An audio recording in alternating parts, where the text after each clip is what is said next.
तो इस वीडियो में मैं एक्सप्लेन करने वाला हूँ एलिस इन बॉर्डरलैंड के सीजन 2 को। सीजन 1 मैंने बहुत पहले एक्सप्लेन कर दिया है, उसका लिंक आपको डिस्क्रिप्शन में मिल जाएगा। तो सीजन 2 की शुरुआत होती है अरिसु, उसागी, क्वीना और चीशिया के साथ, जो शिबुआ चौराहे पर इकट्ठा हुए हैं। ये वही जगह है जहाँ अरिसु ने सबसे पहला गेम खेला था और अब वो सब वापस वहाँ आ गए हैं, ये सोच कर के शायद यहाँ से कुछ शुरू हो। वो सभी 1 घंटे से ज्यादा टाइम तक वहीं खड़े थे, आसपास देखते रहते हैं, पर कोई गेम अनाउंस नहीं होता, ना ही किसी स्क्रीन पर कोई इंस्ट्रक्शन दिखता है। सब धीरे धीरे बेचैन होने लगते हैं। इसी बीच उसागी को दूर से कोई अजीब सी आवाज सुनाई देती है, एक धीमी सी गड़गड़ाहट जैसी। वो ध्यान लगाकर सुनने लगती है, तभी दूर से कई गाड़ियां आती है और कुछ लोग उनमें से निकलते हैं। वो बताते हैं कि गेम तो बहुत पहले शुरू हो चुका है। क्वीना उन्हें देखकर चौंक जाती है। वो बताती है ये लोग तो बीच वाले ग्रुप से हैं, मतलब वो लोग जो पहले एक साथ गेम खेलते थे। पर कुछ ही पल बाद माहौल पूरी तरह बदल जाता है। अचानक कहीं से गोलियों की बौछार शुरू हो जाती है। बिना किसी वार्निंग के कोई अंधाधुंध फायरिंग करने लगता है। सब लोग डर के मारे इधर उधर भागने लगते हैं जान बचाने के लिए। अरिसु, उसागी, क्वीना और चिशिया भी बिना टाइम गवाए अलग अलग दिशा में दौड़ पड़ते हैं। किसी को भी समझ नहीं आता कि फायरिंग कहाँ से हो रही है, किस दिशा से गोली आ रही है और कौन चला रहा है। सबके चेहरों पर डर साफ झलक रहा था। इस पूरे कोहराम को देखकर अरिसु सुझाव देता है कि सबको अलग अलग हो जाना चाहिए ताकि एक साथ मारे न जाएं। वो कहता है कि हर कोई अपनी अपनी सेफ जगह ढूंढे और खुद को बचाए। भागते हुए सब लोग रोड किनारे खड़ी गाड़ियों के पीछे छिपने लगते हैं। छुपे हुए ही होते हैं कि अचानक आसमान से एक प्लेन उड़ता हुआ दिखता है और उस प्लेन से एक बड़ा सा किंग ऑफ स्पेड्स का कार्ड लटक रहा होता है। यह देखकर अरिसु को समझ आ जाता है कि यही शख्स जो गोलियां चला रहा है वही है किंग ऑफ स्पेड्स, यानी कि इस गेम का किंग कार्ड वाला प्लेयर, और वो अकेला ही इतना बड़ा अटैक कर रहा है। जब सब अलग हो चुके होते हैं तो अरिसु और उसागी को एक छिपने की जगह मिल जाती है। वहीं अरिसु की नजर एक आदमी पर पड़ती है जो काले कपड़े पहने हैं और उसके चेहरे पर मास्क है। वो तेज कदमों से उनकी तरफ बढ़ रहा होता है। सब लोग मान लेते हैं कि यही असली किंग ऑफ स्पेड्स है। वो मास्क वाला आदमी फिर गोलियां चलाने लगता है और जो भी सड़क पर दिखता है उसे मारना शुरू कर देता है। अरिसु एक छोटे से लड़के को देखता है जो जमीन पर गिरा हुआ है जख्मी हालत में। वो और उसागी मिलकर उसे खींचकर एक गाड़ी के पीछे लाते हैं, लेकिन जब देखते हैं वो लड़का तो पहले ही मर चुका होता है। वहीं पास में क्वीना और चीशिया भी एक और गाड़ी के पीछे छिपे होते हैं। अब सबको लगने लगता है कि उनके पास भागने का कोई रास्ता नहीं बचा। मास्क वाला आदमी लगातार फायरिंग कर रहा है और अब उनकी बारी है मारे जाने की। तभी एक गाड़ी उनकी तरफ आती है और उन सब के सामने रुकती है। गाड़ी चला रही होती है एन, और उसके साथ में तत्ता भी होता है। तत्ता गाड़ी की खिड़की से बाहर झांकता है और चिल्लाकर कहता है जल्दी अंदर आओ। अरिसु, उसागी, क्वीना तुरंत गाड़ी में चढ़ते हैं, पर जैसे ही चीशिया अंदर चढ़ने वाला होता है उसकी नजर जमीन पर पड़ती है। एक ग्रेनेड गाड़ी के बहुत पास पड़ा होता है। वो बिना वक्त गवाए एन और बाकियों को चिल्लाकर कहता है बिना मेरे निकल जाओ यहाँ से।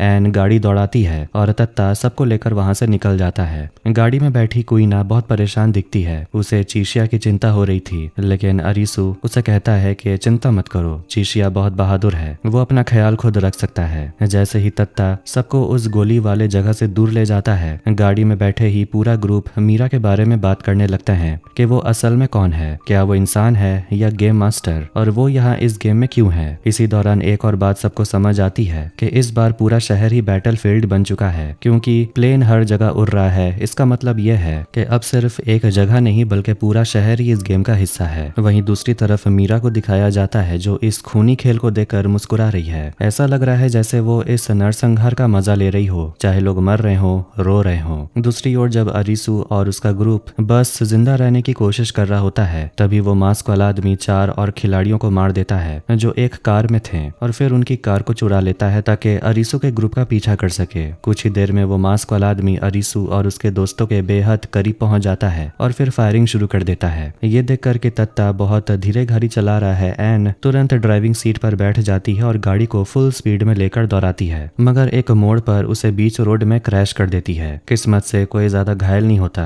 लेकिन उसी वक्त मास्क वाला आदमी वहीं पहुंच जाता है और फिर से गोलियां चलाने लगता है। सब लोग जान बचाने के लिए पास की एक बिल्डिंग की तरफ भागते हैं। इसी भागदौड़ में एन ग्रुप से अलग हो जाती है। शाम होते होते अरिसु और उसागी तय करते हैं कि उसी बिल्डिंग में छिपे रहने से कुछ नहीं होगा, इसीलिए वो खाना ढूंढने के लिए बाहर निकलते हैं। वहीं तत्ता और क्वीना किसी काम चलाने वाली गाड़ी की तलाश में निकल पड़ते हैं। कुछ देर बाद तत्ता और क्वीना एक कार शोरूम पहुंचते हैं, जहां तत्ता एक शानदार और महंगी कार देखकर एक्साइटेड हो जाता है। वो खुशी से कहता है अच्छा है अब कोई पेमेंट नहीं करनी पड़ती, लेकिन इतने फ्रीडम के बावजूद भी तत्ता कहता है कि उसे असली दुनिया में वापस जाना है, अपने परिवार के साथ रहने के लिए। कुइना भी उसकी बात से अग्री करती है। उधर अरिसु और उसागी एक ग्रोसरी स्टोर में जाते हैं और जो भी खाने लायक सामान मिलता है उसे इकट्ठा करने लगते हैं। खाना उठाते हुए अरिसु को अपने पुराने दोस्त और बिताए हुए लम्हे याद आते हैं और वो थोड़ा इमोशनल हो जाता है। वहीं उसागी उसे बताती है कि उसका सपना था कि वो एक सेल्स वुमन बने और इसीलिए वो खुद ही सामान बैग में अच्छे से पैक करने लगती है। स्टोर से बाहर निकलने से पहले उसागी एक मैगजीन देखती है जिसके कवर पर उसके मर चुके पापा की तस्वीर छपी होती है। वो अरिसु को बताती है कि अब उसे इस गेम की दुनिया ही अपनी लगती है और वो असली दुनिया में वापस नहीं जाना चाहती।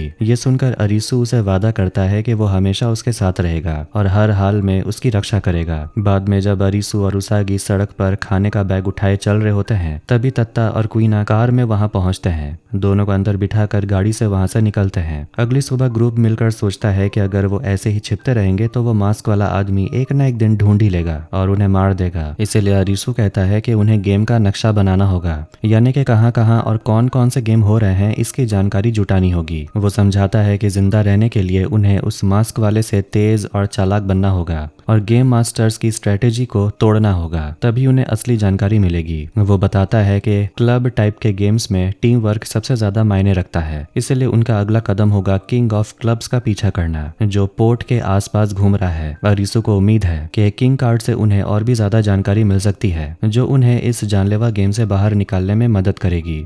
बिल्कुल भी टाइम बर्बाद किए बिना अरिसु और उसका ग्रुप गाड़ी लेकर उस जगह के लिए निकल पड़ता है जहां ऊपर आसमान में किंग ऑफ स्पेड्स का बड़ा सा कार्ड हवा में तैर रहा था। वो लोग एक ऐसे इलाके में पहुंचते हैं जहां चारों तरफ बड़े बड़े कंटेनर रखे होते हैं। वहां पहुंचने पर वो एक टेबल पर 5 ब्रेसलेट्स रखे हुए देखते हैं, लेकिन रूल के मुताबिक गेम शुरू होने के लिए 5 पार्टिसिपेंट्स होना जरूरी है। सब लोग सोच ही रहे होते हैं कि 5वां खिलाड़ी कौन होगा, तभी अचानक निरागी वहां पर पहुंच जाता है। वो बताता है कि उसने पहले से एक ब्रेसलेट पहन लिया है। उसे जिंदा देखकर सब हैरान हो जाते हैं क्योंकि सबको लगा था कि वो आग में जलकर मर चुका होगा। फिर एक एक करके सभी लोग वो ब्रेसलेट पहन लेते हैं। जैसे ही सब ब्रेसलेट पहनते हैं एक बड़ा सा गेट खुलता है और वो सब लोग उस गेट के अंदर चले जाते हैं जहाँ असली गेम एरिना होता है। जैसे ही सब अंदर पहुंचते हैं वहाँ और भी लोग दिखते हैं और तभी किंग ऑफ क्लब्स खुद को इंट्रोड्यूस करता है। उसका नाम होता है क्यूमा। हैरानी की बात यह होती है कि क्यूमा बिना कपड़ों के वहाँ पर था। वो सबको बड़े आराम से समझाता है कि उसके कपड़े ना पहनने के पीछे कोई मजाक नहीं है, बल्कि ये एक सोच है। वो कहता है कि न्यूडिज्म एक सोशल मूवमेंट है जिसका इतिहास सदियों पुराना है। उसके हिसाब से कपड़े इंसानों की बनाई हुई चीजें हैं, जरूरी नहीं है कि सर्वाइवल के लिए कपड़े पहनना पड़े। ये सब सुनकर अरिसु और उसका ग्रुप चौंक जाता है क्योंकि क्यूमा और उसकी टीम इस वर्ल्ड के रिहायशी होते हैं, यानी कि वो लोग जो इस दुनिया का ही हिस्सा है, बाहर से नहीं आए। इसके बाद फ्लैशबैक दिखाया जाता है जिसमें क्यूमा की टीम को एक रॉक बैंड के तौर पर परफॉर्म करते हुए दिखाया जाता है। क्यूमा उस बैंड का लीड सिंगर होता है। फिर सीन वापस प्रेजेंट में आता है। क्यूमा अरिसु को और उसके ग्रुप को बताता है कि वो इस गेम का लीडर है और इस गेम को उसने अपने ही साथी सितारा के साथ मिलकर बनाया है। सितारा क्लियर कर देता है कि ये गेम उनके लिए भी नया है क्योंकि भले ही वो इस दुनिया का हिस्सा है लेकिन उन्होंने कभी किसी गेम में एक साथ हिस्सा नहीं लिया। इसके बाद क्यूमा अरिसु से कहता है कि वो और उसकी टीम भी अपनी जान के लिए लड़ रहे हैं और ये गेम ऐसा है कि जो भी टीम हारेगी उसके सब मेंबर मारे जाएंगे। गेम की शुरुआत होती है और क्यूमा इस गेम को नाम देता है ऑस्मोसिस। वो सबको गेम का रूल समझाना शुरू करता है। वो कहता है कि गेम का टाइम 2 घंटे का होगा और इन 2 घंटों में 2 टीमों को पॉइंट्स जमा करने होंगे। जिस टीम के पास ज्यादा पॉइंट्स होंगे वो टीम जीतेगी। हर टीम की शुरुआत 10,000 पॉइंट से होगी, लेकिन गेम शुरू होने से पहले हर टीम को ये पॉइंट्स आपस में बांटने होंगे जैसे चाहें और जितने चाहें। फिर क्यूमा बताता है कि गेम में पॉइंट्स कमाने के 3 तरीके हैं। सामने वाली टीम से लड़ाई करके, गेम एरिया में छुपा हुआ इक्विपमेंट ढूंढकर और सामने वाली टीम के बेस को छूकर। क्यूमा ये भी बताता है कि हर खिलाड़ी के पॉइंट्स उनके ब्रेसलेट पर दिखते रहेंगे। टीम चाहे तो अपने पॉइंट्स मिलाकर एक साथ हमला भी कर सकती है, लेकिन अगर किसी खिलाड़ी के पास 0 पॉइंट्स है तो वो सामने वाली टीम के पॉइंट्स को देख नहीं सकता। अब बेस के रूल्स की बात आती है। क्यूमा बताता है अगर कोई खिलाड़ी अपने सामने वाली टीम के बेस पोल को छू लेता है तो उसकी टीम को 10,000 पॉइंट्स मिलेंगे, जो गेम को पूरी तरह पलट सकता है। लेकिन इसमें एक ट्विस्ट है, जो भी खिलाड़ी सामने वाली टीम के बेस को छूने जाएगा उस पर ऊपर लगे पोस्ट गार्ड से लेजर अटैक होगा और उसके खुद के 10,000 पॉइंट्स कट जाएंगे। अब जबकि गेम असली मायने में शुरू होने वाला है, अरीसू और उसका ग्रुप इन सारे रूल्स को ध्यान में रखकर खेलने की तैयारी करता है। गेम शुरू होता है और दोनों टीमें अलग अलग दिशाओं में फैल जाते हैं। पूरी स्ट्रेटेजी अरीसू ने बनाई होती है। उसका मानना होता है कि जो खिलाड़ी तेज दौड़ सकता है उन्हें कम पॉइंट्स देने चाहिए और जो स्लो रनर है उन्हें ज्यादा पॉइंट्स। ये उसने पिछले पैटर्न्स को देखकर तय किया था। वो तत्ता को बेस की रक्षा करने के लिए वहीं तैनात करता है और उसे सबसे कम पॉइंट्स देता है। बाकी 4 लोगों को वो 2 ग्रुप में बांट देता है। उसागी और निरागी पहले बाहर निकलते हैं। उनका काम होता है सामने वाली टीम को छूकर पॉइंट्स कमाना। वहीं अरीसू और कुइना छिपे हुए आइटम्स ढूंढने निकलते हैं। कुछ देर बाद उसागी और निरागी एक ओपोनेंट को छूने में कामयाब हो जाते हैं और उनकी टीम को पॉइंट्स मिलते हैं। वहीं कुइना को एक छुपा हुआ आइटम मिल जाता है जिससे उन्हें 2000 पॉइंट्स मिलते हैं। लेकिन जैसे ही कुइना और अरीसू कंटेनर से बाहर निकलते हैं, बाहर क्यूमा उनका इंतजार कर रहा होता है। वो दोनों को बहकाकर खुद से लड़ने के लिए उकसाने की कोशिश करता है।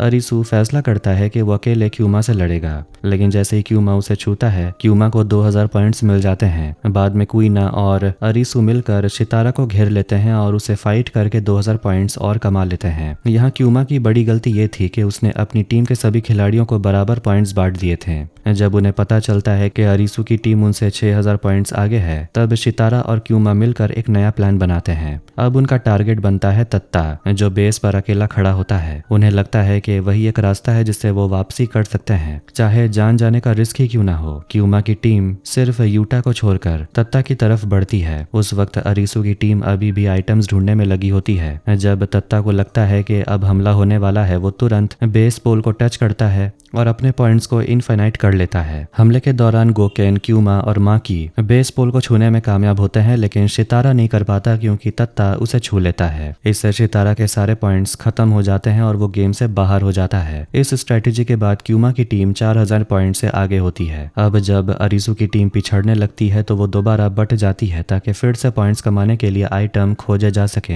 अब सब कुछ करने के बाद का सिर्फ एक ही मकसद होता है, किसी तरह गेम में वापसी करना। लेकिन जैसे ही सब अलग होते हैं, क्यूमा की टीम उनका पीछा करने लगती है ताकि ज्यादा पॉइंट्स कमाए जा सके। वो लोग कुइना और उसागी को छूकर उनके पॉइंट्स ले लेते हैं। इसी बीच अरीसू को एक आइटम दिखता है, लेकिन उससे पहले यूटा उसे छू लेती है और अपनी टीम को 3000 पॉइंट्स दिला देती है। अब क्यूमा की टीम 12000 पॉइंट से आगे हो चुकी है। तभी क्यूमा वहां आता है और अरीसू से कहता है, ये गेम बेरहम है और ये सिर्फ किसी एक खिलाड़ी की नहीं बल्कि एक टीम की लड़ाई है। अब गेम में सिर्फ 30 मिनट बचे हैं और अरीसू की टीम को जीतने के लिए कोई जबरदस्त प्लान चाहिए होता है। थोड़ी सोच विचार के बाद अरीसू एक नया आइडिया लाता है कि अगर उनकी टीम सिर्फ 2 प्लेयर्स क्यूमा के बेस को टच कर ले तो उन्हें 20,000 पॉइंट्स मिलेंगे और वो वापसी कर सकते हैं। सबको लगता है ये आखिरी मौका है, इसलिए सब अरीसू के प्लान को मान लेते हैं। फिर सब एक बार फिर से अलग अलग फैल जाते हैं और क्यूमा की टीम को उलझाने लगते हैं। उसागी किसी तरह गोकेन का ध्यान भटकाने में कामयाब होती है, लेकिन क्यूमा, माकी और यूटा तीनों अपने बेस को टच कर लेते हैं, जिससे उनके पॉइंट्स इनफाइनाइट हो जाते हैं। अब अरीसू की टीम को बेहद संभल कर चलना पड़ता है, क्योंकि अगर उनमें से किसी को भी क्यूमा की टीम का कोई इनफाइनाइट पॉइंट वाला खिलाड़ी छू लेता है तो वो सीधे मर जाएगा और टीम को 10,000 पॉइंट्स का नुकसान होगा।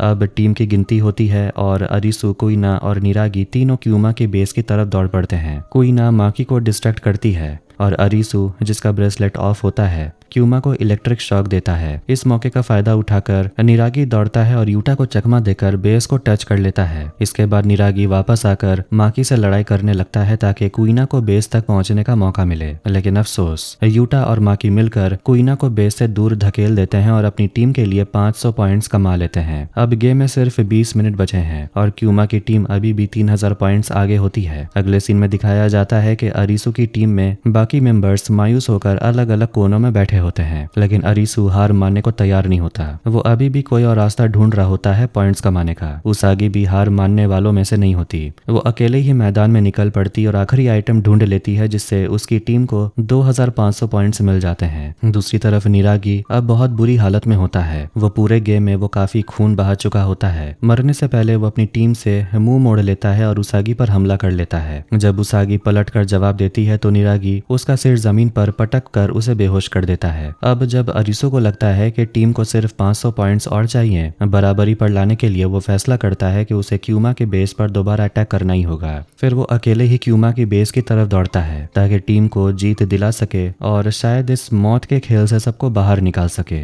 अब हम तत्ता का एक फ्लैशबैक देखते हैं। असली दुनिया में वो एक ऑटोमोबाइल गैरेज में काम करता था। उसका नेचर बहुत पॉजिटिव था, हमेशा हंसमुख रहता था, लेकिन फिर भी सब लोग उसका मजाक उड़ाते थे। तत्ता का सपना था कि वो मैकेनिक की नौकरी छोड़ दे, लेकिन मजबूरी ये थी कि उसी से मिलने वाली सैलरी से वो अपनी पढ़ाई के लिए जरूरी कोर्स पूरे कर पा रहा था। एक दिन जब वो काम कर रहा था, उसने गाड़ी उठाने वाला जैक ठीक से सेट नहीं किया था और गाड़ी बैलेंस खो बैठी। वो सीधा गिर गई उसके सीनियर केटो के ऊपर, जिससे उसके हाथ में बुरी तरह चोट लग गई। हाथ की चोट इतनी ज्यादा थी कि कैटो को नौकरी छोड़नी पड़ी। ये बात तत्ता के दिल पर बहुत गहरी लगी। अब वापस आते हैं प्रेजेंट में। तत्ता ये ठान लेता है कि वो अरीसू और बाकी सबकी मदद करेगा, क्योंकि वो नहीं चाहता कि उसका पुराना गलत फैसला दोबारा दोहराया जाए। वो किसी भी हाल में अपनी टीम को बचाना चाहता है। इस बीच उसागी को निरागी अटैक कर देता है और उसके साथ जबरदस्ती करने की कोशिश करता है। उसागी बेहोश होकर जमीन पर गिर जाती है, लेकिन ठीक उसी वक्त अरीसू वहां पहुंच जाता है और निरागी को रोकता है। निरागी उसका मजाक उड़ाता है, लेकिन अरीसू उस पर लगातार मुक्के बरसाने लगता है। तब तक गेम में सिर्फ 9 मिनट बचे होते हैं। फिर अरीसू उसागी को अपनी पीठ पर उठाकर बेस तक ले जाता है।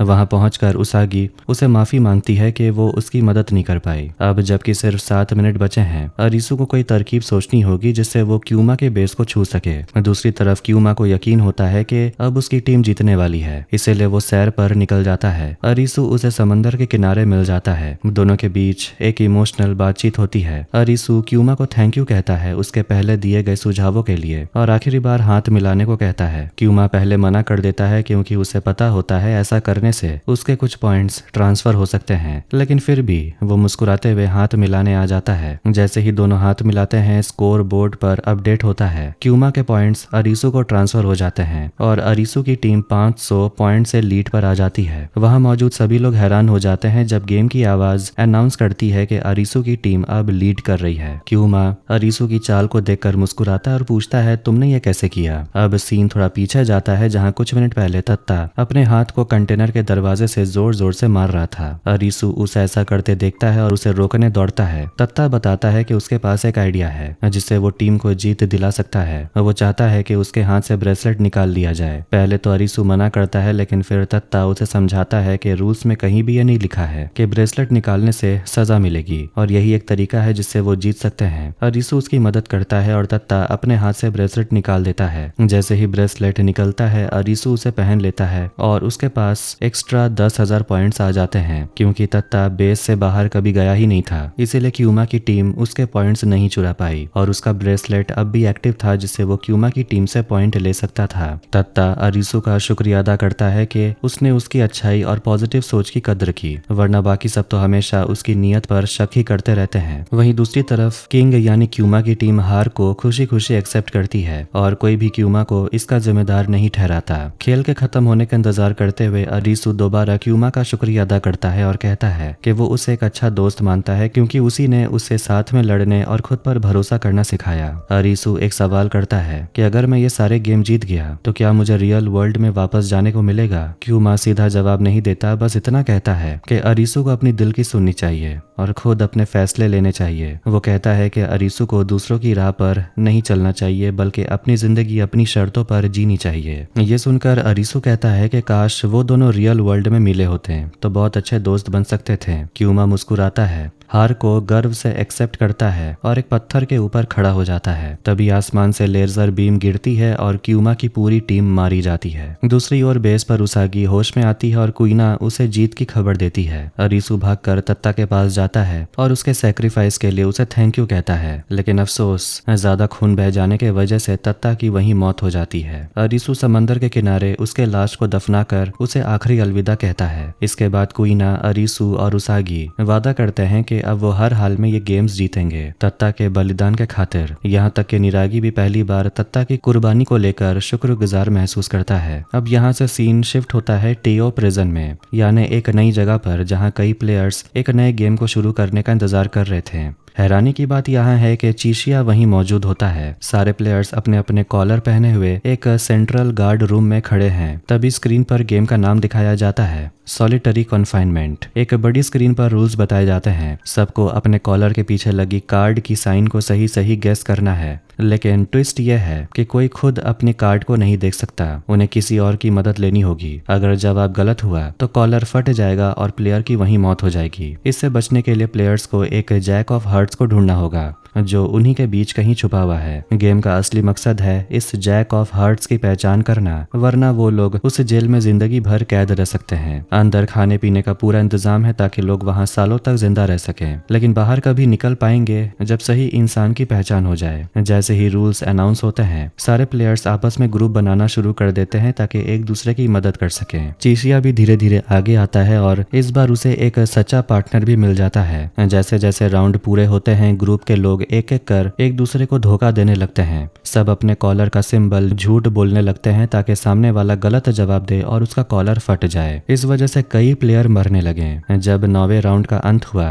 तब तक सिर्फ 6 लोग ही बचे थे। चीशिया का पार्टनर अब और टेंशन नहीं झेल पाया। जब कंप्यूटर ने उससे उसके कॉलर का सिंबल पूछा तो उसने कुछ नहीं बताया और उसका कॉलर ब्लास्ट हो गया। अब चीशिया अकेले रह गया। उसके पास बस एक ही रास्ता था, अपनी सोच और अंदाजे पर भरोसा करना। अगली सीन में चीशिया अकेले बेंच पर बैठा सोच रहा था कि आखिर वो अपने कॉलर का सही सिंबल कैसे जाने। उसे एहसास होता है कि ये गेम अकेले नहीं जीता जा सकता, इसीलिए वो एक प्लेयर मात्सुशिता से बात करता है और उसका सिंबल जानने की कोशिश करता है। मगर दिक्कत यह है कि मात्सुशिता एक सीरियल किलर सुनातो से जुड़ा हुआ था, जो शायद जैक ऑफ हार्ट्स हो सकता है। चीशिया मात्सुशिता को बताता है कि सुनातो बहुत से लोगों को मार चुका है और किसी पर भरोसा नहीं किया जा सकता। भरोसा जीतने के लिए चीशिया उसे अपना असली सिंबल बता देता है, लेकिन मात्सुशिता झूठ बोलता है और वहां से चला जाता है। थोड़ी देर के बाद एक लड़की कोटो को खाना लेने आती है। चीशिया उसे अपने सिंबल के बारे में पूछता है, लेकिन वो उसे कुछ नहीं कहती और उसे इग्नोर कर देती है। इसके बाद वाले राउंड में चीशिया फिर अकेला पड़ जाता है और बाकी 2 जोड़ियां एक दूसरे के साथ होती हैं,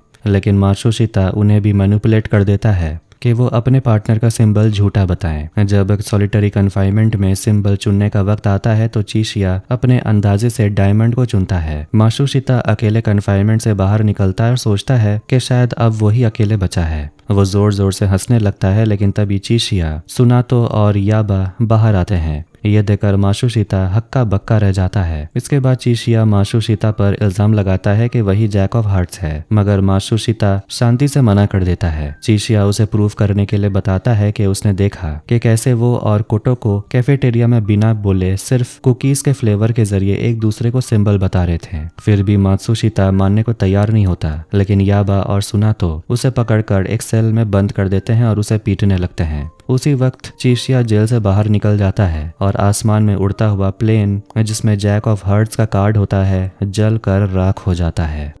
आगे का सीन एक डॉक्यूमेंट्री वीडियो होता है। सर्वाइवर काइटो कामेयामा ने बनाया था। उसने कई लोगों का इंटरव्यू लिया और उनकी कहानियों को जोड़कर ये वीडियो तैयार किया है। इस वीडियो को देखकर ये साफ हो जाता है कि अब की दुनिया नशेबाजों, अपराधियों और चोरों के लिए एक आरामदायक जगह बन चुकी है। इनमें से कई लोग कहते हैं कि उन्हें बहुत ज्यादा आजादी मिल गई है, कोई नियम कायदे नहीं है और वो इस दुनिया का हिस्सा बनकर खुश हैं। काइटो के मुताबिक गेम मास्टर्स ने इन लोगों की जिंदगी का तरीका पूरी तरह बदल दिया और उन्हें बेकार बना दिया है। सर्वाइवर्स को अब लगता है कि ये गेम्स खेलते रहना होगा ताकि उन्हें पता चल सके कि क्या अब भी नॉर्मल दुनिया में लौटने का कोई चांस है या नहीं। अगली सुबह कुइना को एन और चीशिया की चिंता होती है, इसलिए वो उन्हें ढूंढने निकल पड़ती है। वहीं दूसरी तरफ अरिसु और उसागी को अपनी टीम में और प्लेयर्स की जरूरत है ताकि वो आने वाले गेम्स जीत सकें। कुइना उन्हें भरोसा दिलाती है कि वो फिर से जरूर मिलेंगे, लेकिन अरिसु अभी तक तत्ता के मौत को एक्सेप्ट नहीं कर पा रहा। वो अपने दोस्तों करूबे और छोटा के साथ बिताए गए प्यारे लम्हों को याद करता है, कैसे वो लोग हमेशा उसे हिम्मत देते थे और सही रास्ता चुनने के लिए मोटिवेट करते थे जब वो बिल्कुल टूट चुका होता था। एक दिन उसागी खाने की तलाश में जाती है, लेकिन कुछ नहीं मिलता।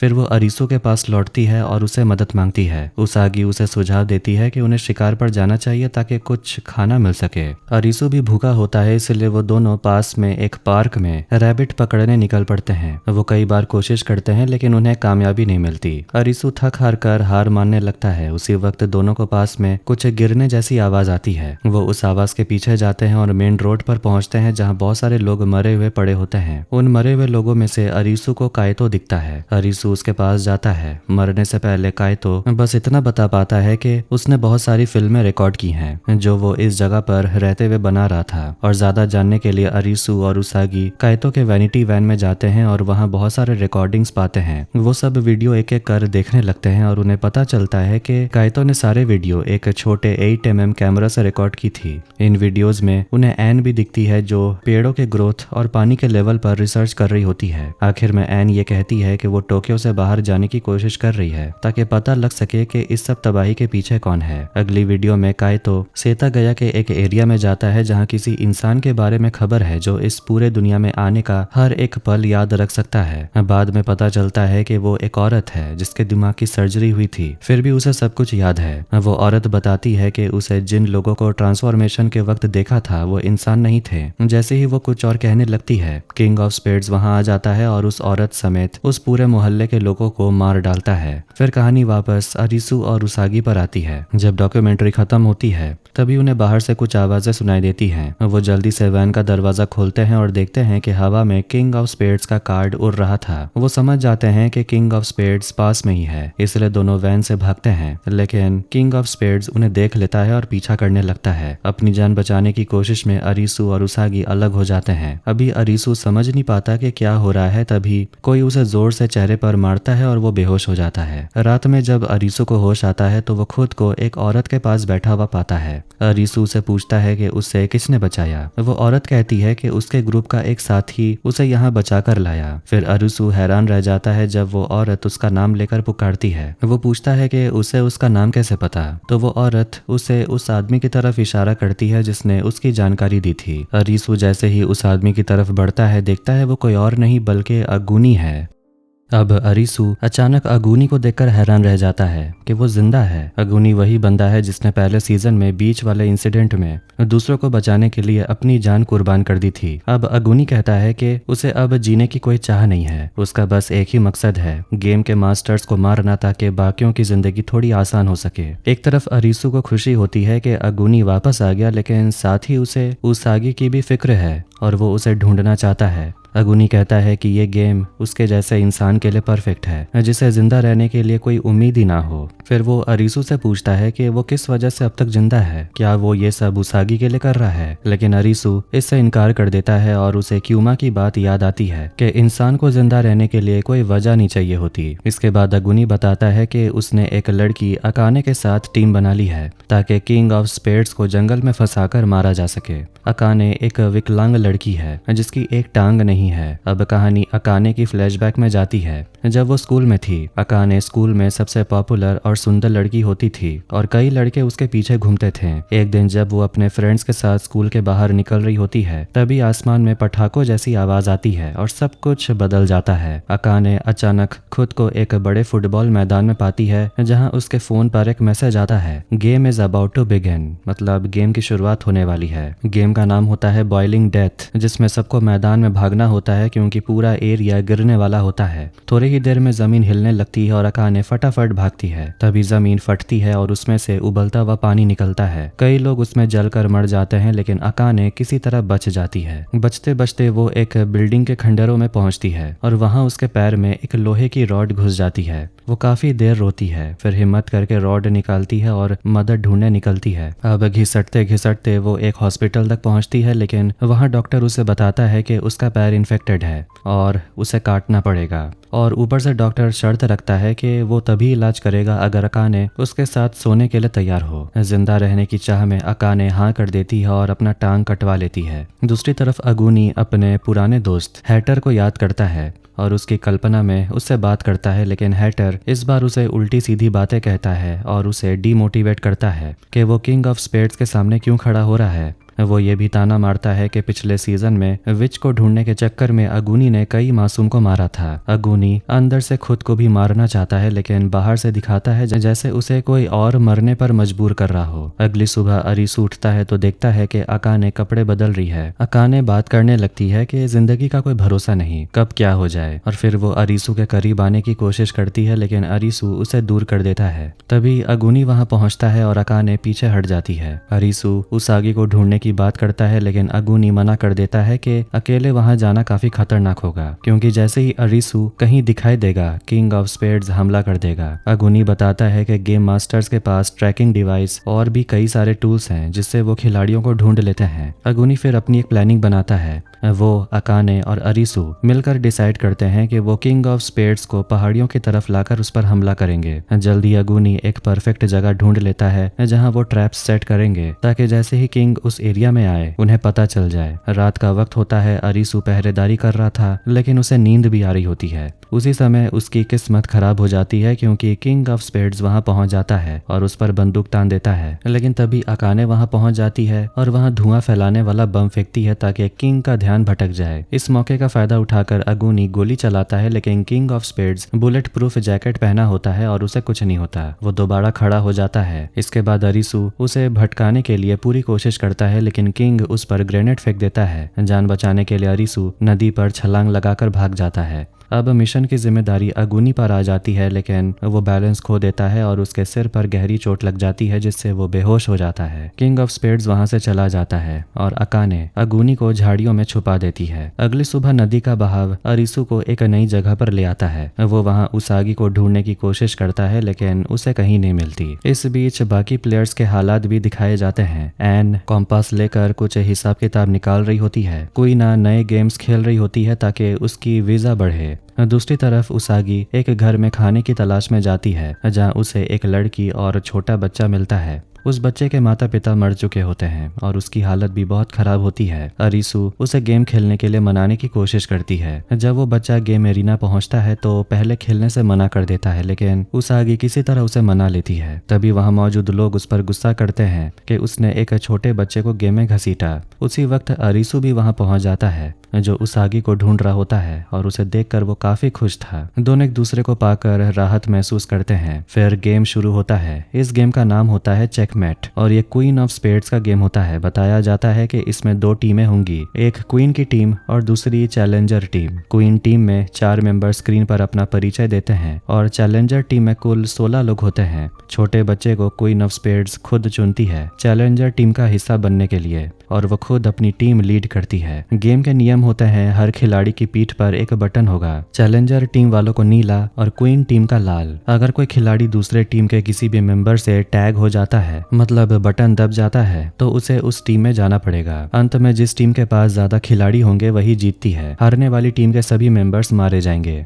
क्वीन की टीम बहुत जोरदार तरीके से खेलना शुरू करती है और चैलेंजर टीम के मेंबर्स को एक एक करके पकड़कर अपनी टीम में शामिल कर लेती है। छठे राउंड तक चैलेंजर टीम में सिर्फ 3 लोग बचते हैं, अरीसू, उसागी और वो छोटा बच्चा। वहीं क्वीन की दिलचस्पी अरीसू में होने लगती है और वो चाहती है कि वो उसकी टीम में आ जाए। क्वीन की टीम अरीसू का पीछा करती है और उसे घेर लेती है। तभी उसागी बीच में कूद जाती है और उसे बचा लेती है। लास्ट राउंड में सिर्फ 3 मिनट बाकी होते हैं जब उसागी और क्वीन के बीच लड़ाई होती है और उसागी रेलिंग से नीचे गिर जाती है, लेकिन वो किसी तरह बच निकलती है। क्वीन उसागी को हर कीमत पर मिटाना चाहती थी क्योंकि उसे अब बाकी टीम के सदस्यों से कोई मतलब नहीं होता। अब उसके निशाने पर सिर्फ उसागी होती है। गेम के आखिरी पलों में उसागी बाकी खिलाड़ियों को समझाने की कोशिश करती है कि अगर वो क्वीन की बात मानेंगे तो वो इस दुनिया में जिंदा तो रहेंगे लेकिन कभी असली दुनिया में वापस नहीं जा पाएंगे। उसागी की बात खिलाड़ियों के दिल को छू जाती है और धीरे धीरे लोग उसागी की टीम में आने लगते हैं।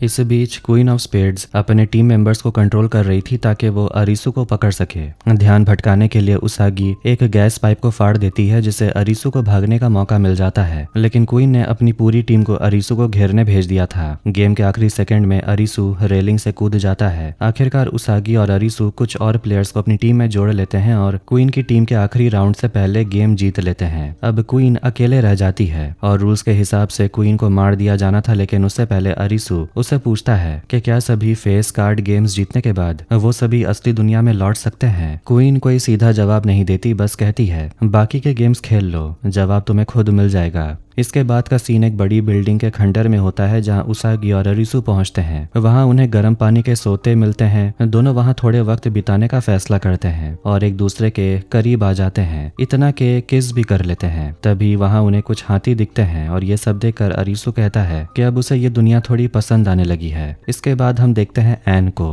वो जंगल में एक मरी हुई हिरन को देखकर अपनी पुरानी जिंदगी याद करती है, जब वो क्रिमिनल इन्वेस्टिगेटर हुआ करती थी। हिरन ने आखिरी सांस तक जीने की कोशिश की थी। ये देखकर एन भी तय करती है कि वो भी हिम्मत नहीं हारेगी और असली दुनिया में वापस लौटने का रास्ता ढूंढेगी। दूसरी तरफ क्वीना एक अस्पताल पहुंचती है जहां उसकी मां आखिरी बार एडमिट हुई थी। वहां घूमते हुए उसे अपनी मां की एक तस्वीर भी मिलती है। सीन कट होता है चीशिया पर। वो अब किंग ऑफ डायमंड्स वाले गेम के लिए तैयार है। गेम सुप्रीम कोर्ट जैसे जगह पर हो रहा था और इसे ब्यूटी कॉन्टेस्ट कहा जाता है। हर प्लेयर को एक टैबलेट दिया जाता है और उन्हें 0 से 100 के बीच में एक नंबर चुनना होता है। फिर सभी नंबरों का एवरेज लिया जाता है और उसे 0.8 से मल्टीप्लाई किया जाता है। जो प्लेयर उस फाइनल नंबर के सबसे करीब होता है वो राउंड जीतेगा। जो नहीं जीतेगा उसका 1 पॉइंट कम हो जाएगा। -10 पहुंचने पर प्लेयर गेम से बाहर हो जाएगा। एक एक करके सारे प्लेयर्स एलिमिनेट होते जाते हैं और उन पर सल्फ्यूरिक एसिड डाला जाता है। आखिरी राउंड तक चीशिया और किंग ऑफ डायमंड्स यानी कुजुरयू ही बचते हैं। सेकंड लास्ट राउंड से पहले कुजुरयू चीशिया से पूछता है अगर इमरजेंसी हो तो वो अमीरों को वैक्सीन देगा या गरीबों को। चीशिया को याद आता है कि जब वो डॉक्टर था तब एक अमीर आदमी ने पैसे देकर अपने बेटे को बचा लिया था, लेकिन एक गरीब बच्चा हया तो मर गया था। इसीलिए चीशिया 100 नंबर चुनता है और साफ साफ बताता है। कुजुरयू ये सुनकर हैरान रह जाता है और अगर चाहता तो कुजुरयू कोई और नंबर चुनकर गेम जीत सकता था, लेकिन उसे चीशिया का नजरिया बहुत पसंद आया होता है और वो 0 चुनता है और राउंड हार जाता है। अब दोनों के पास -9 पॉइंट्स होते हैं, मतलब लास्ट चांस बचा है। चीशिया फिर से 100 चुनता है और गेम का फाइनल फैसला कुजुरयू के हाथ में है। कुजुरियो को अचानक मोमोका की याद आती है, पिछले सीजन की वही विच। वो उससे पूछता है कि जानबूझकर विच क्यों बनी जब पता था कि मरना पड़ेगा। मोमोका कहती है कि उसने अपनी मर्जी से यह चुना ताकि कोई गेम मास्टर उसकी मौत तय ना करे।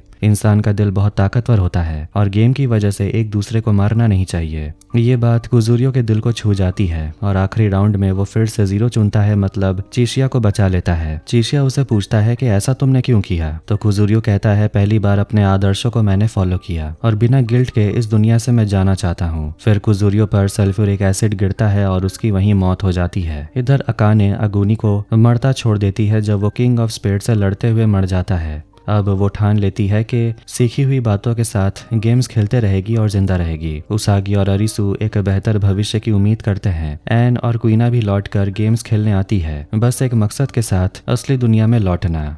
अब हम फिर से निरागी को देखते हैं जो शहर के सड़कों पर भटक रहा है किसी पर अपना गुस्सा निकालने के लिए। रास्ते में उसे एक बुरी तरह घायल आदमी मिलता है जो उसे गुजारिश करता है कि उसकी तकलीफ खत्म कर दे, लेकिन निरागी उसकी मदद करने के बजाय उसे वहीं तड़पता छोड़ देता है और आगे बढ़ जाता है। दूसरी तरफ एक गेम के दौरान एन और क्वीना की टक्कर हो जाती है। इस वक्त कई face cards jack of clubs, jack of diamonds और किंग ऑफ हार्ट्स अलग अलग गेम्स में इस्तेमाल हो रहे हैं। इनमें थ्रो बॉल, रोप क्लाइंबिंग और पोकर जैसे गेम शामिल हैं। सबसे खतरनाक गेम वो है जिसमें एक सुरंग के अंदर लोगों को एक जानलेवा जानवर से बचते हुए निकलना होता है। एन और क्वीना साथ मिलकर ये सारे गेम्स खेलती हैं और वो बहादुरी से जीतकर बाहर निकलती हैं। यहाँ पता चलता है कि अब बस 2 फेस कार्ड्स बचे हैं, किंग ऑफ स्पेड्स और क्वीन ऑफ हार्ट्स, यानी कि अब सिर्फ 2 गेम्स और खेलने बाकी हैं। फिर अरिसु हथियार ढूंढने के लिए बर्बाद हो चुके शहर में घूम रहा होता है। तभी उसकी मुलाकात चीशिया से हो जाती है। दोनों एक दूसरे को जिंदा देखकर बहुत खुश होते हैं। चीशिया कुछ जरूरी बात करने वाला होता है कि तभी निरागी वहां पहुंच जाता है बंदूक लिए हुए और अचानक गोलियां चलानी शुरू कर देता है। चीशिया को गोली लगती है और वो जमीन पर गिर जाता है। अरिसु उसे रोकने की कोशिश करता है, लेकिन निरागी किसी की नहीं सुनता।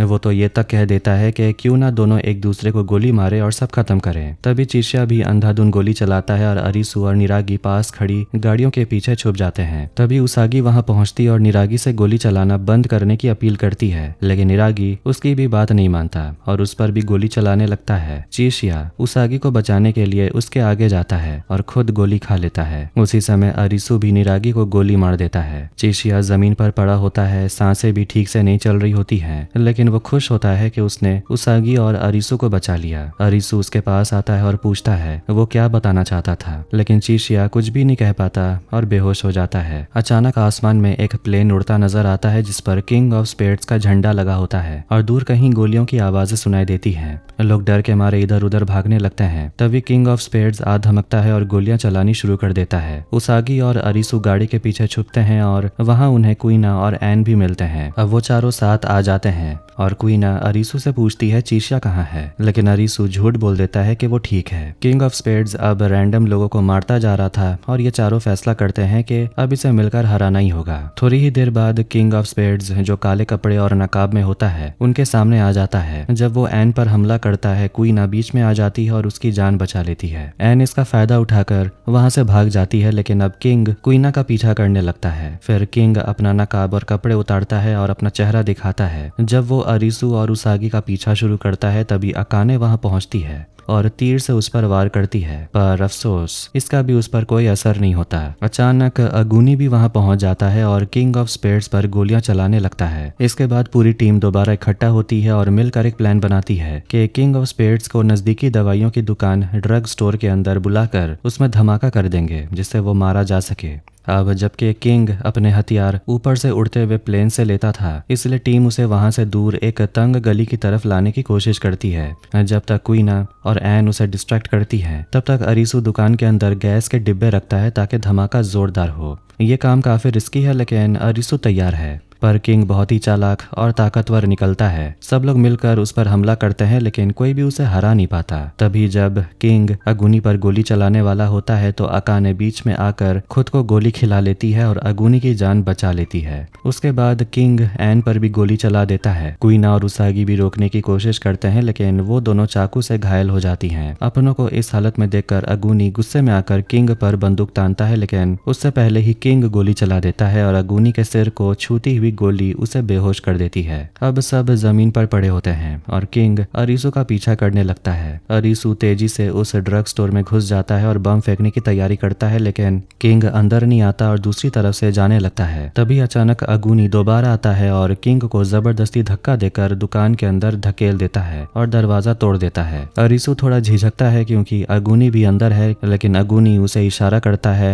कि बम फेंको। आखिर में धमाका होने से पहले अरिसु और अगुनी दोनों बाहर निकल आते हैं और अपनी जान बचा लेते हैं। धमाके में पूरी दुकान तबाह हो जाती है और किंग बुरी तरह घायल हो जाता है। वो अपनी बंदूक अगुनी को देता और कहता है कि उसे खत्म कर दे। अगुनी बिना वक्त गवाए ट्रिगर दबा देता है और किंग ऑफ स्पेड्स को मार डालता है। इसके बाद जब अगुनी खुद को भी मारने की सोचता है तब उसे हैटर की एक झलक दिखती है जो उसे रोकता है। यहीं पर हमें बाकी कैरेक्टर्स की भी झलक दिखाई जाती है। अकाने अभी भी जिंदा है और खुद को घसीटते हुए अगुनी की तरफ बढ़ रही है। एन और क्वीना भी जिंदा हैं और दोनों एक दूसरे से वादा करती हैं कि अगर असली दुनिया में वो दोनों लौटें तो वो अपनी दोस्ती फिर से शुरू करेंगी। हालांकि क्वीना को एन की मौत होते दिखती है, लेकिन वो कुछ कर नहीं पाती। आखिर में अरिसु और उसागी तय करते हैं कि वो आखिरी गेम खेलेंगे, क्वीन ऑफ हार्ट्स वाला। उन्हें अभी भी उम्मीद है कि इस गेम को जीतने के बाद वो अपनी असली दुनिया में वापस जा पाएंगे और नॉर्मल जिंदगी जी सकेंगे। लेकिन जब वो गेम के अरीना में पहुंचते हैं तो उन्हें बड़ा झटका लगता है क्योंकि क्वीन ऑफ हार्ट्स कोई और नहीं बल्कि मीरा होती है।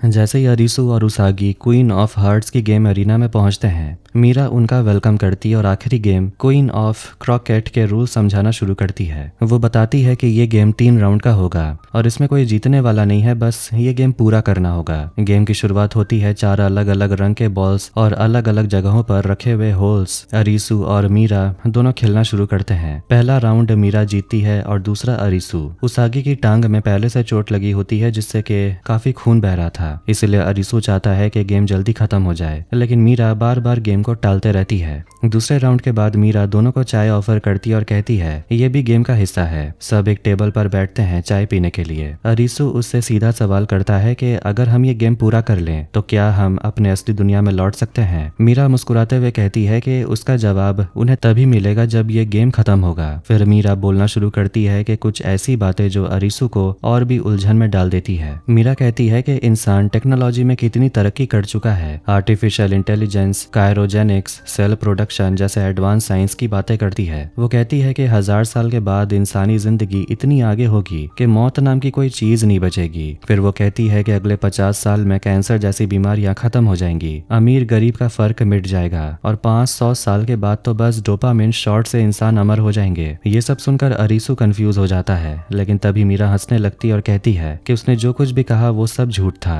अब वो नई बातों में उलझाती है, जेनेटिक एबनॉर्मेलिटी की बात करती है और कहती है कि उनकी सारी मेमोरीज मिटा दी गई हैं ताकि वो गेम्स में हिस्सा ले सकें। अब अरीसू का सब्र टूटने लगता है। वो गुस्से में आकर मीरा से पूछता है क्या उसकी बताई हुई एक भी थ्योरी सच है या नहीं। मीरा फिर से बात टालती और कहती है उसे कुछ नहीं पता। इस पर अरीसू गन निकालकर मीरा पर तान देता है। उसागी उसे रोकने की कोशिश करती है, लेकिन अरीसू दिल से परेशान हो चुका था। थोड़ा रुकने के बाद अरीसू का एहसास होता है कि मीरा उसे उकसा रही है ताकि वो उसे मार दे और गेम वहीं खत्म हो जाए। लेकिन अगर क्वीन ऑफ हार्ट्स को मार दिया गया तो फिर गेम पूरा नहीं हो पाएगा और सब यहीं फंसे रह जाएंगे। उसी समय उसागी को समझ आता है कि मीरा एक बहुत चालाक मैनिपुलेटर है। वो उसागी को ऐसा सोचने पर मजबूर कर रही है कि ये जो दुनिया है ये सब सच है, जबकि असल में ये सब झूठ है। मीरा कहती है कि ये पूरा गेम अरीसू के दिमाग का उपज है, उसकी इमेजिनेशन में चल रहा है सब कुछ। वो ये भी कहती है कि करूबे और छोटा की मौत से जुड़ी हर गेम की कोई ना कोई कनेक्शन है। सीन कट होता है। अब हम हॉस्पिटल में होते हैं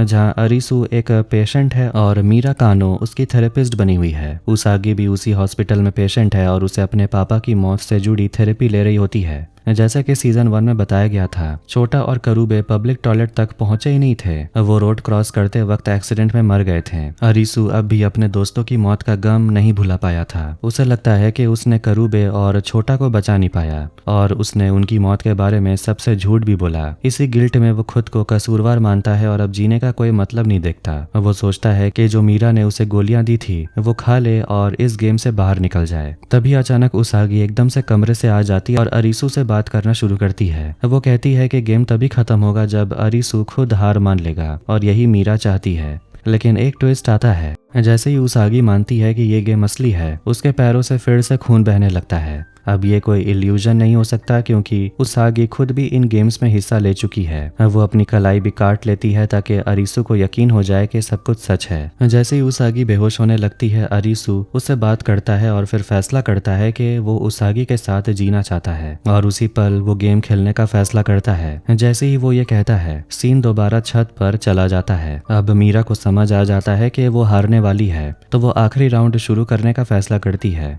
गेम के आखिर तक अरीसू अड़ा रहता है, हार मानने का नाम तक नहीं लेता। आखिर में क्वीन ऑफ हार्ट्स का आखिरी राउंड भी खत्म होता है और अरीसू सारे राउंड्स पार कर लेता है। अरीसू अब मीरा से रिक्वेस्ट करता है कि उसे बताए कि ये दुनिया असली है या नकली। मीरा कहती है कि उसके पास 2 ऑप्शन है और वो जो भी चुनेगा उसे जवाब मिल जाएगा और उसी जवाब से अरीसू समझ पाएगा कि ये वर्चुअल रियलिटी गेमिंग वर्ल्ड है या नहीं। अचानक आसमान से एक लेजर बीम गिरती है और मीरा मर जाती है। साथ ही आसमान में फायरवर्क्स छूटने लगते हैं। फिर एक अनाउंसमेंट होता है। सब खिलाड़ियों से पूछा जाता है कि वो इस दुनिया में रुकना चाहते हैं या असली दुनिया में लौटना चाहते हैं। उसागी और अरीसू रियल वर्ल्ड में लौटने का फैसला करते हैं। बाकी बचे खिलाड़ी जैसे कि चीशिया, निरागी, कुइना, अगूनी और अकाने, वो सभी वापस लौटने का फैसला करते हैं। अब सब कुछ वापस नॉर्मल लगने लगता है। अरीसू खुद को अपने दोस्तों करूबे और छोटा के साथ सड़कों पर घूमता हुआ पाता है। जो लोग गेम में बचे थे वो सभी लोग अब भी आसपास ही दिखते हैं, लेकिन जो लोग मारे गए थे उनका कोई आता पता नहीं। तभी अचानक एक बड़ा सा उल्का पिंड मतलब मीटियोर जमीन से टकराता है, जिससे बहुत लोग मारे जाते हैं और तबाही मच जाती है। फिर सीन शिफ्ट होता है। अरीसू एक हॉस्पिटल में है जहां उसका भाई उसकी देखभाल कर रहा है। भाई बताता है कि अरीसू का दिल 1 मिनट के लिए बंद हो गया था। अरीसू जवाब देता है कि उस 1 मिनट में उसने पूरी जिंदगी जी ली। बाकी के खिलाड़ी भी उसी हॉस्पिटल में होते हैं और सबको थोड़ी देर के लिए कार्डियक अरेस्ट हुआ था। अकाने एक ऑपरेशन थिएटर के बाहर खड़ी अगूनी को देखती है जैसे वो उससे जानती हो। दूसरी तरफ कुइना